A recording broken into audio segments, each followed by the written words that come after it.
سارا دن گناہوں سے بچنے کا نبوی نسخہ.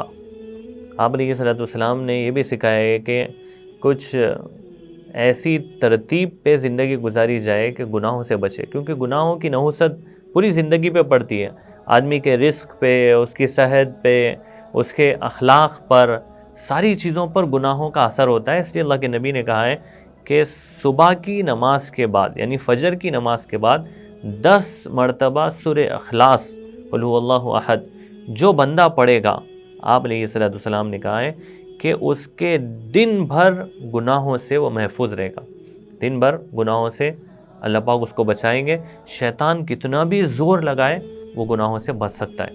اس لیے بہت بہترین چیز ہے، کیونکہ گناہوں سے بچنا ہماری ذمہ داری ہے، ہماری اپنی پرسنل ذمہ داری ہے.